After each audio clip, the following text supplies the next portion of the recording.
Chapter the 16th. Harvey Dent.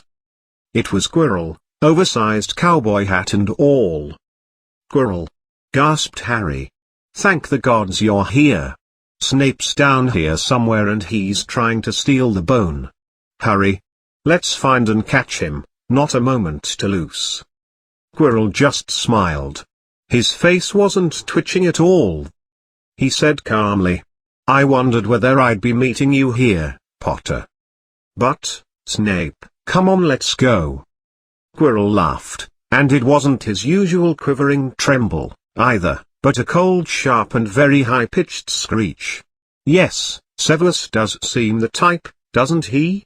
So useful to have him swooping around like an overgrown bat. Next to him, who would suspect P.P. Paw, St. stuttering P. Professor Quirrell? Harry didn't understand. "Well, I'm sure glad you're here, being the defense against the dark side of the Force and all. But Snape is on the loose. Let's get him." "No, you foolish boy. It is I, the Quirrell, who you are after, don't you see?" Harry just stood there a good long while, thoughts stirred in his head. What Quirrell was saying was not resonating with him. "But Snape tried to kill me." No. I tried to kill you.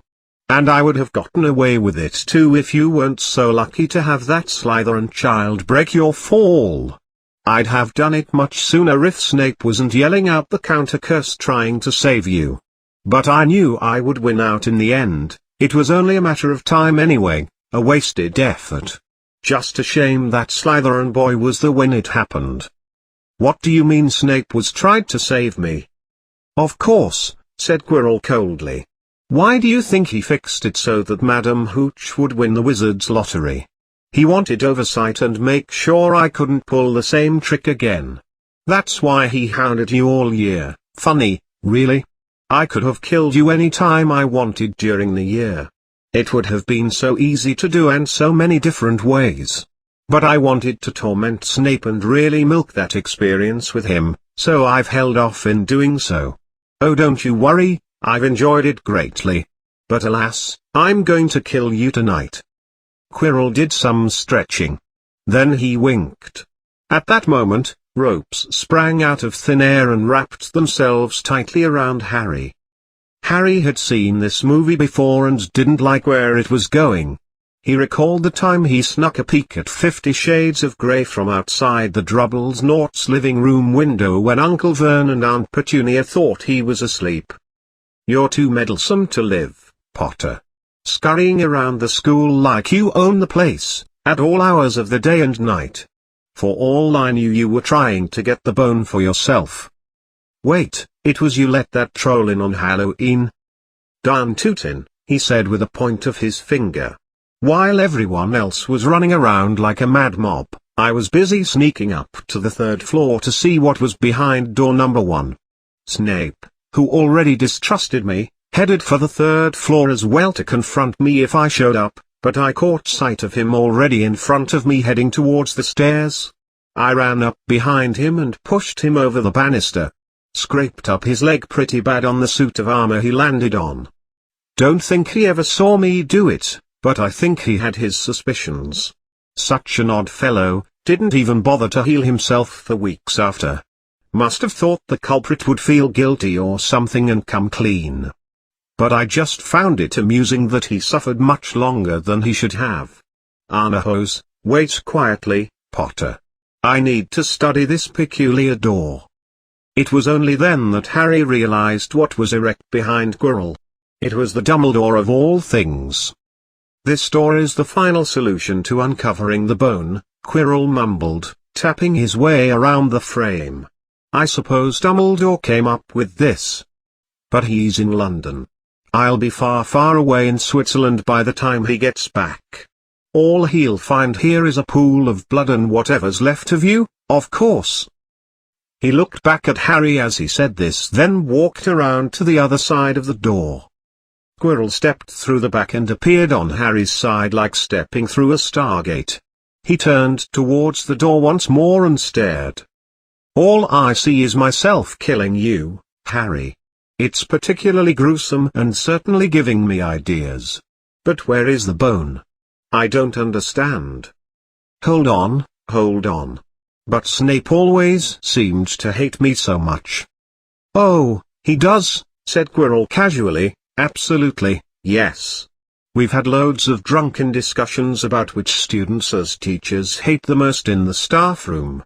Your name was all Snape ever brought up when it was his turn. He was at Hogwarts with your pops, didn't you know? They loathed each other, and now he's taking it out on you for revenge. He never wanted you completely dead, just bruised and broken. But I heard you a few days ago, sobbing. I thought Snape was threatening you. Fear appeared across Quirrell's face in a great spasm. Every so often, he said, I find it awkward to follow my master's orders. He is such a stupendous wizard and I am but a weakling. You mean he was there in the classroom with you? Harry said with a puzzled look on his face. Of course, he is with me wherever I go, said Quirrell matter-of-factly. We first met some time ago at an AA meeting and really hit it off. Actually many of the old deserters were drafted from there, makes for an excellent dark side recruitment source. Anyway, he tracked me down over the summer and was in an awful state when we met up at a B&B in Switzerland. But since then, I have let him down many times, though we do have our moments. Quirrell shivered suddenly. He does not forgive mistakes easily, you know. When I failed to steal the bone from Gringotts, he punished me. Wouldn't allow me to sleep for a week. Quirrell's voice trailed on. Harry's attention went to his own thoughts and was remembering his trip to Diagon Alley. He'd seen Quirrell that very day, shaken hands with him and all in the leaky cauldron. And come to think of it, Harry also remembered Quirrell tucking away a small dagger as he approached. Second thoughts on murdering him right then and there perhaps? I don't understand. Is the bone inside the door? Should I break it? Yeah? Good luck with that, Harry snorted. What is this door for? How does it work? Quirrell kept on opening and closing the door, doing the same thing over and over again, expecting something different each time. Help me, master. Harry was dumbfounded that a voice answered, and the muffled voice seemed to come from Quirrell himself. Use the boy, you fool. Quirrell rounded on Harry. Yes, Potter, come here. Harry hopped toward him, still bound in the tight ropes. Look in the door and tell me what you see. I must tell a tall tale, he thought frantically. I must look and lie about whatever it is I see, that's all. Quirrell moved close behind him, so close that he bent down and was breathing right into Harry's ear. Quirrell scooted him along faster to get Harry right in front of the door. Harry saw his reflection, pale and scared looking at first. But a moment later, the reflection looked like he was holding his breath and became quite red. Then it smiled at him and put its hand into its pants like he was going to wipe and pulled out a bloodied arm bone. It winked and tried to stuff the bone back in its pants, and as it did so, Harry felt something heavy drop into his underwear. Somehow, incredibly, he was pooping out the bone. At least he thought it was the bone. Well? Said Quirrell impatiently. What do you see, boy? Harry became a little frantic. I see myself, eating chips and dip in bed, he concocted. I've got crumbs all over my robes. Quirrell cursed. Get out of the way, he said as he pushed Harry aside, who fell on the ground. He felt the sorcerer's bone being pushed out even more and was starting to become quite uncomfortable. A high voice spoke, though Quirrell wasn't moving his lips. He's fibbing. Let me speak to him. Mano. But master, you are in no condition to be doing this. Quirrell. I have been waiting 10 long years for this moment. For my revenge. Harry was still tied up and lying on the ground. He couldn't move a muscle. Horrified, he watched as Quirrell reached up and took off his large cowboy hat. What was going on? He tossed the hat away. Quirrell's head looked strangely small without it. Then he did an about-face. Harry screamed, loud and very high-pitched like a girl. Where there should have been a back to Quirrell's head, there was a face, the most hideous face Harry had ever seen, well, second hideous after Snape. It was chalk-white with glaring green eyes and heart-shaped nostrils, like a cat. "Hello there, baby love," it whispered. Harry wiggled all around, but the ropes wouldn't budge. "See what you did to me?" the face said. "A mere outline of haze. I have form only when I hijack another's body. There have always been those willing or unwilling to let me into their hearts. But of course there are always ways of getting what I want. Quirrell here is just a convenient vessel, nothing more. And when I've regained my body, well, I just won't have much use for him anymore, will I? Unicorn blood has sustained me, these past many years. You saw Quirrell and I partying in the forest that night. And once I have obtained the tonic of existence, I will be able to manifest a new body of my own. Better than I was before. Better. Stronger. Faster. Now. Why don't you bend over and give me that bone that's dropping into your pants?" So he knew. The feeling down the becoming more apparent. The ropes binding him suddenly unwound and disappeared. "Don't be a dupe," grumbled the face. "Join me. And together we shall rule the galaxy. Or, you'll meet the same fate as your parents. They died begging me for an extension of their mortgage." "Liar!" Harry shouted suddenly. "How cute!" it hissed. "Yes, boy, your parents were poor. I slaughtered your father first, he didn't put up much of a fight. Your mother, however, was a pesky one to put down. But in the end she died too, and I made sure that it was exceptionally painful. Now then, get on all fours so Quirrell can pull out the bone." "Never." Harry did another one of his famous kip-ups and sprang toward the door, but Voldemort cried, "Seize him!" And the next second, Harry felt Quirrell's hand close around his ankle. At once, Harry spun around and slapped Quirrell across his face. Quirrell screamed in pain and fell to his knees, grabbing his face. It was blistering before his eyes. Then Harry knew, Quirrell couldn't touch his bare skin, not without suffering terrible pain. He really was a god, the dark horse who will one day rule the world. But first, Harry tapped both of Quirrell's cheeks a few times and then gave him a poke in the eye.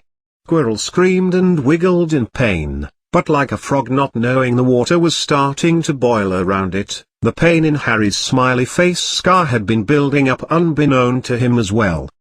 When Harry finally realized that he was suffering also, he knew all was lost, and fell into blackness, down, down, down. Harry blinked. Dazed and confused. The fuzzy outline of School Bus Dumbledore appeared lingering above him. "Good afternoon, Harry," said Dumbledore. Harry blinked again, rubbing his eyes. Then he realized that the feeling in his pants was gone. "Sir. The bone. It was Quirrell the whole time. He's got the bone. Sir, make haste. Keep your pants on, dear boy, you are away behind the times," said Dumbledore. "Quirrell does not hold possession of the bone." "I, sir, then who does?" "Harry, please calm down, or Madam Pom-Pom will throw you out to recover on your own." "No. I will not calm down. I want answers, old man. The fate of the world is at stake. My fate is at stake." Harry gave a large frustrated sigh and looked around him. He just now noticed he was in the hospital wing. He was lying in a bed with a bedpan under him, and piled high all around was what looked like 3 Hold the Candy shops. "Tokens from your friends, fans, and followers," said Dumbledore, chuckling. "What happened down there between you and Professor Quirrell is a complete secret, so, naturally, the whole school knows. And if I ever find out which teacher squealed to the students, I believe your friends Misters Fred and George Weasley were responsible for sending you that toilet over there. No doubt they thought it would amuse you." Dumbledore saw Harry gazing over at it, its bowl overflowing with candy too. "How long have I been in here?" 5 days. Mr. Ronald Weasley and Miss Granger have been frantically trying to wake you and have visited many times. I only just popped in to steal a bit of candy, which I'm sure you wouldn't have mind given your then current condition. But as I was reaching for some chocolates, you began to stir and thought I'd better hold off. Would you like some of this chocolate, Harry? But sir, the bone. I see you are easily distracted. Very well, to the bone. Professor Quirrell did not achieve his goal of obtaining it. I arrived just in time to thwart that, although you were doing very well on your own, I must say. No sooner had I disembarked in London than it became clear that the place I should have been was the one I had left hours ago. But I took the long way back again because I knew you were special, Harry, and need not apparat back to Hogwarts. You can fend for yourself. I arrived just in time to watch you slap Quirrell from a distance and let it all play out some more until I intervened after you passed out. It was you who saved me. I thought I did it all on my own. I'm glad I stepped in when I did. It was almost too late. You nearly were. I couldn't have kept him from pulling out the bone much longer. Not the bone, boy, you. The effort involved nearly killed you. For one terrible moment there, I was afraid it had. Then we really would have had a mess on our hands. What would the papers say? Legendary boy killed at Hogwarts. It would be a PR nightmare for the school. As for the bone, it has been destroyed? Destroyed? Said Harry blankly. But your BFF, Nicholas Flamel. Oh, so you know about Nicholas, do you? Said Dumbledore, sounding quite rattled. You did do the thing properly, all right. Well, I sat down with Nicholas and we had a little heart-to-heart. I convinced him it was for the best to destroy it. Dumbledore did air quotes at the word convinced. But that means he and his wife will die, won't they? He has enough elixir stored to last for quite some time and then, yes, he will eventually die. Christie on the other hand still has a full life ahead of her. Nicholas has had the pleasant tendency to trade out wives every 10 years or so and has never given the elixir to any of them.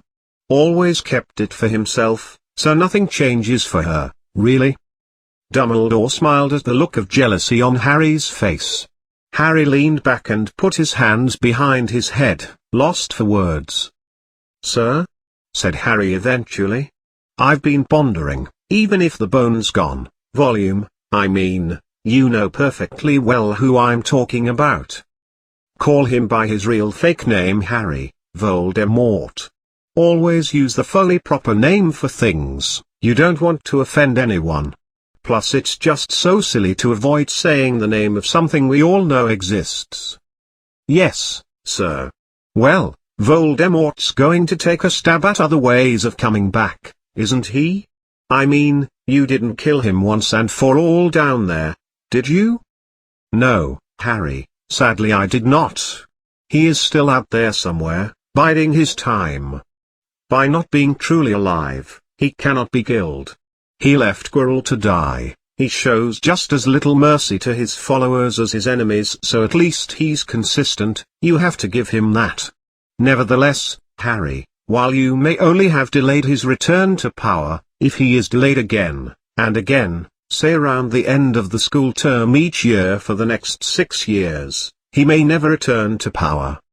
Harry nodded, but stopped quickly because it made his head hurt. Then he said, Sir, there are some other things I'd like to know, if you can tell me. Things I want to know the truth about. The truth. Dumbledore sighed. It is a beautiful and terrible thing, and should therefore be treated with great caution. However, I shall answer your inquiries unless I have a very noble reason not to, in which case I beg your forgiveness. I shall not, of course, lie. Well, why did Voldemort want to kill me and my parents in the first place? Dumbledore sighed very deeply this time. Alas, your parents were in deep debt to Voldemort. They had taken out a hefty wizard mortgage to purchase their house after having you.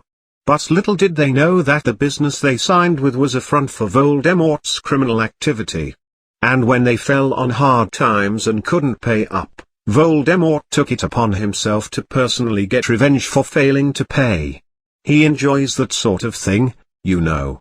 Your parents certainly weren't the first, and if he had his way most likely won't be the last. Harry couldn't believe his parents could have been so foolish. But why couldn't Quirrell touch me? For the same reason why you couldn't touch him. With Voldemort in Quirrell's body and a good chunk of the curse he tried to kill you with trapped in your scar, it began to unleash the full power that has been tucked away for years. I would not go around touching others who you loathe, Harry, for the same effect may very well occur again. Harry stared at his hands, in awe of his newly discovered godlike powers. And the invisibility ring, do you know who sent it to me?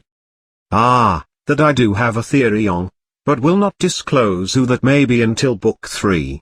Dumbledore gave a wink. Useful thing, that is. I caught your father using it all the time to sneak off with your mother. And sir, there's one more thing. Harry interrupted. Shoot. How did the bone get out of the door and into my, pants? Ah, now my boy, I'm glad you inquired about that. It was one of my more brilliant ideas, and that's not giving it its full credit. You see, only one who wanted to retrieve the bone, retrieve it, not exploit it, would have it magically pop out of their rectum. Makes it a rather more interesting that way, wouldn't you say? Dumbledore gave Harry another wink. Harry started to feel a bit creeped out from all the winking. And I really have you to thank for that, Harry. Before you started going through my belongings, we just hid the bone sitting on an old stool down there.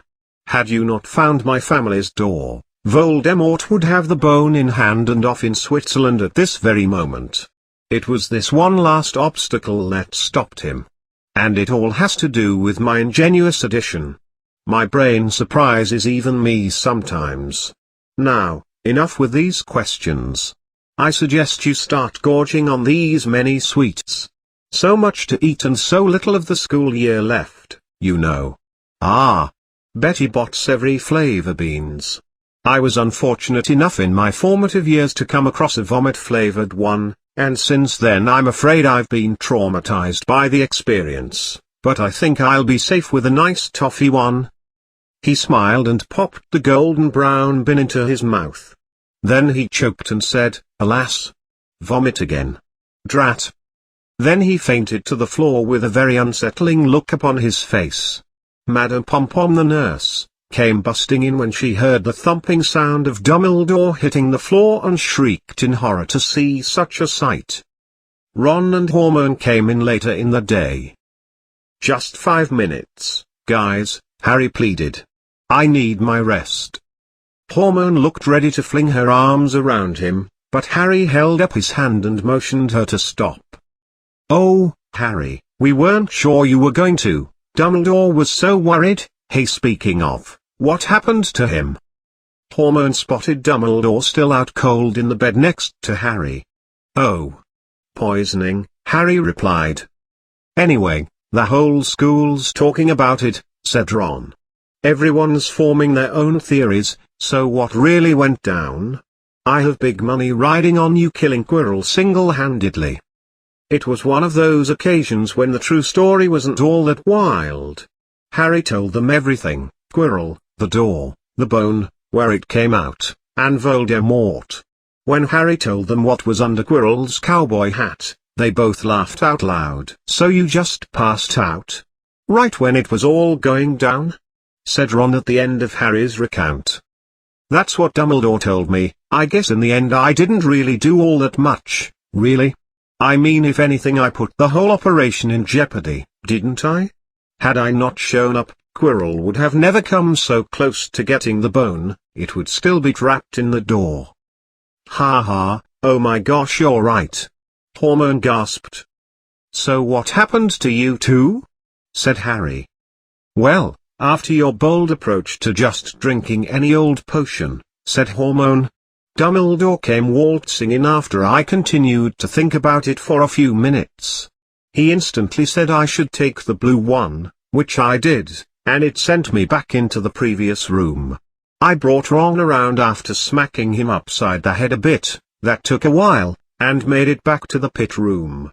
There was a little hovering wooden platform that wasn't there before. We figured that's how Dumbledore made it down, so we stepped on it. It flew us back up to the top, and I made sure Ron here got himself checked out at the hospital wing. He looked awful then, still does now, as you can see. Hey, only a broken nose, jaw, and left shoulder bone, but beyond many more bruises I feel pretty fine. Not quite sure how Dumbledore made it out of there, Hormone went on, seeing as though we took his platform. But well, I guess he found a way regardless, because here you both are, obviously. Harry said thoughtfully. He's a funny man, Dumbledore. I think he sort of wanted to give me a chance. That's why he said he stood on the sidelines. I didn't notice him there, and it didn't seem like Quirrell or Volder, sorry, you know the guy, saw him come in either. I reckon he could have been invisible, for safety. Come to think of it, we should have had the ring on the whole time. Could have jumped Quirrell without him knowing when I first caught up. That was stupid. I still say Dumbledore's off his rocker, said Ron confidently. You could have been killed, and he nearly let you. But listen, since you're still alive, you've got to be out of here by tomorrow for the end-of-year feast. If you think our feasts so far have been outlandish, you haven't seen nothing yet. The house points are all in and Slytherin won, of course. You missed the last Quidditch match. We were slaughtered by Viacom, but at least we can eat our sorrows away with all that food. At that instant, Madame Pom-Pom interrupted. Visiting hours are over, dears. Out now, out, she said forcefully. After a restless night's sleep, Harry felt approximately back to normal. I want to go to the feast, he told Madame Pom-Pom as she changed his bedpan. Can I? You'll have to take it up with Professor Dumbledore, she said stiffly. It is my professional opinion that feasts are risky business for sick little boys. You also have another visitor. Who is it? Hagrid shimmied through the door as Harry chatted. As usual, when Hagrid was on wooden floors, the whole ground sagged worryingly around him. He sat down next to Harry, took one look at him, gave a sigh and left. Odd, Harry said aloud to himself. Harry made his way down to the end-of-year feast alone that night, without receiving permission. He had been held up by Madame Pom-Pom tidying up the place and humming a merry tune. By the time Harry managed to give her the slip, the Great Hall was already full with happy students ready to get out of there for the summer. It was festooned in the Slytherin colors of green and silver to celebrate Slytherin's domination of the House Cup for the 10th year in a row. A huge banner showing the Slytherin kitty cat concealed the wall behind the high table. When Harry walked in, there was a sudden hush, and he felt what seemed like a million eyeballs on him. He slithered into a seat between Ron and Hermione at the Gryffindor table and tried to ignore the fact that everyone was staring at him. Dumbledore arrived moments later and broke the awkward silence. Another year gone, Dumbledore said cheerfully. And another year closer to death. But oh boy, what a year it has been. I know you ungratefuls will try to forget everything you've been taught come summer, so I won't even bother with any old speech about how much more knowledgeable you've become this term. Now then, as my secretary has informed me, the House Cup has yet to be awarded, and the points are as thus: in fourth place, Gryffindor, with -912 points, in third, those Hufflepuffers, with 352 points, Viacom has a respectable 426 and Slytherin tops you all with 472.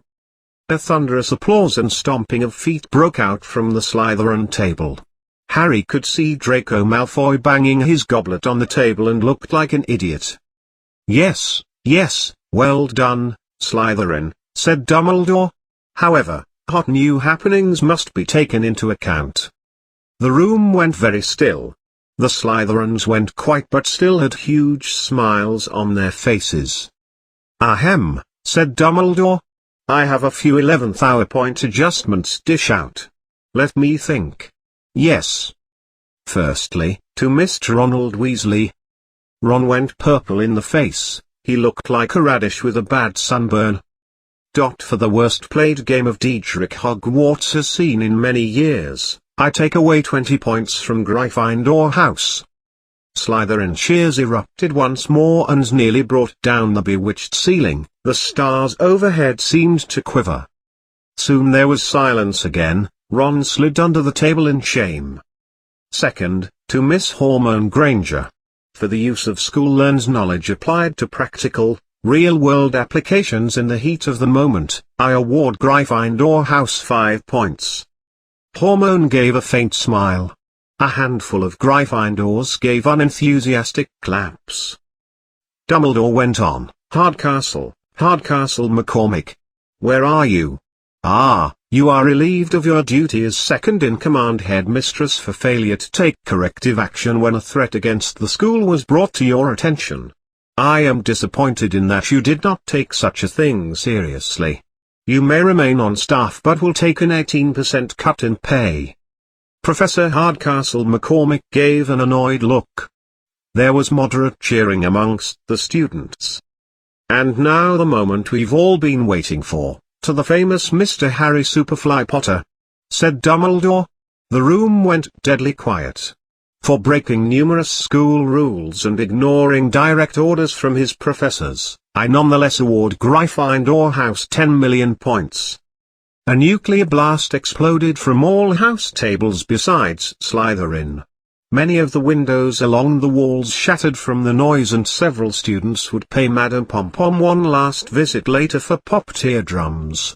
Some did have to stop and think for a bit while they added it all up but were soon yelling themselves hoarse too when they realized what it meant. Dumbledore raised his hand. Which means, Dumbledore called over the storm of applause, we must have an adjustment of decoration. He clapped his hands. In an instant, the green hangings became scarlet and the silver became gold, the Slytherin kitty cat morphed into a towering Gryffindor elephant. Butter-beer coupons appeared in the hands of each of the Gryffindors' hands. Snape was shaking his head, looking at the ground but suddenly glanced up and locked eyes with Harry's, and Harry knew at once by his glare that Snape would remain his mortal enemy. Next year, Harry thought, next year it will be Snape who he defeats. It was the best evening of Harry's life, better than winning at Quidditch, or Christmas, or that one time he found himself in a closet with that fifth-year girl. He would never, ever forget a night. They all indulged themselves in food and drink like never before, more so than any other feast throughout the year. Harry alone devoured so much food he wouldn't be hungry all summer and really put on the pounds by the next morning. Harry had fully forgotten that the examination results were still to come, but come they came. To his immense surprise, he had gotten good marks in all of his classes. He suspected some special adjustments had been made because there was no way he passed Chronicle of Magic, that he was sure of. Ron, however, was not so fortunate. He got a nasty note with his results saying he would have to repeat 2 courses next year. It was a shame, but as Ron said, you can't have everything in life. To which Harry replied, well, maybe you can't. Hormone, of course, had the best grades of the first years and wouldn't let them hear the end of it. And all of a sudden after lunch that day, their wardrobes were empty and their trunks were packed. Ron's pet rat Scabbers, which crashed out of the train window on their way to the school oh so long ago, was found wheezing its way up the Gryffindor steps towards the boys' dormitory after being missing the entire year. Notes were handed out to all students, some welcoming them back for next year with key dates while others received a pink slip letting them know they had been cut. Before they knew it, they were all boarding the Hogwarts Express facing the opposite direction in which it had arrived many moons ago. Soon they left with a toot and began schmoozing and sniggering with each other one last time as the countryside became trashier and dilapidated, pulling off their wizard robes and changing into jeans and t-shirts without any regard for who saw what. And finally, after what seemed like a complete blur to Harry, pulled into platform 9 3/4 at King's Cross Station. It took quite a while for them all to get off the platform. Neville was one of the first off the train to get his many trunks but crashed his cart just before the magical doorway, clothes and things flying everywhere blocking the exit. By the time the area was cleared, many of the students were so impatient waiting to get through that they all started walking out in bunches. They began to attract attention from bursting out of the solid wall all at once, alarming the muggles. Officials from the Ministry of Magic were quick on the scene, however, to wipe the memory of any muggle who saw too much. "We must do a sleepover this summer," said Ron, "both of you. I'll send a pig." "No need," said Harry, "you've told me quite enough about your family and would like to stay as far away from them as possible." People jostled them as they moved forward toward the gateway back to the muggle world. Some of them called, "Bye, killer. See you, P-Money." "Still famous," said Ron, slapping Harry on the back. Harry sensed that Ron was angry at him for not taking up Ron's invite, as that friendly slap was just a bit too hard. "That I am," said Harry, smugly, and slapped Ron back just as hard if not harder. He, Ron, and Hormone passed through the gateway together. "There he is, Mom, there he is, look. There. Right there. Can you see? He's there. Look where I'm pointing. It's him. It's him. Can you believe it's him? It's really him." It was Ginny Weasley, Ron's younger sister, but she wasn't pointing at Ron. "Harry Potter. The Mr. Grand," she squealed. "Look, Mom. I see." "Shut up, Ginny, and it's rude to point." Mrs. Weasley groaned and smacked Ginny's hand down. "Busy year?" she said. "Very," said Harry. "Thanks for the leg warmers, Mrs. Weasley." "Oh, them. You know I slaved day and night for weeks making them." Ron threw his in the fire. Harry spoke back without thinking. "Ronald." She gave Ron a very intense look that was a cross between furious and annoyed. Ron just shrugged. "Come on, boy, let's get out of here." It was Uncle Vern, grabbing Harry's arm, still purple-faced, still heavily moustached, still as large as a whale, though he did seem to gain a hefty amount of pounds, still looking furious at the nerve of Harry, carrying a pig in a cage in a station full of ordinary people. "I see your new diet didn't do you much good," said Harry. "In a manner of speaking," said Uncle Vern coldly. "Hurry up, boy, we haven't got all day." He began pushing people as he walked away. "Hope you have a decent, holiday," said Hormone, looking befuddled at Uncle Vern, a bit shaken that anyone could be so unpleasant. "Oh, I will, don't you worry your toes off," said Harry, and they were surprised at the massive grin that was spreading all over his face. "They don't know we're not allowed to use magic at home. I'm going to have a lot of fun with Bubba this summer." "Yes they do, all legal guardians will get letters saying that we're not allowed to do magic. My parents already pigged me, they got one." The smile was wiped off Harry's face. And then, the end. Harry Potter will return in Harry Potter and the Chamber Pot of Mysteries.